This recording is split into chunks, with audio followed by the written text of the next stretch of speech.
Ang pelikulang ito ay rated PG. Ito ay nangangailangan ng patnubay at gabay ng magulang para sa mga batang manonood. Ang pelikulang ito ay rated PG. Ito ay nangangailangan ng patnubay at gabay ng magulang para sa mga batang manonood.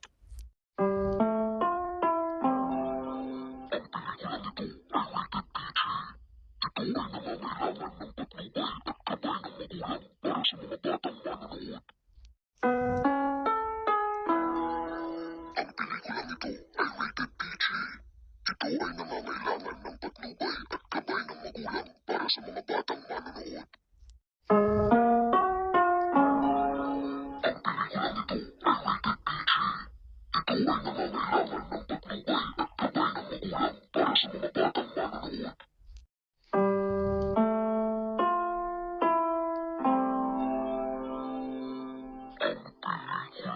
ito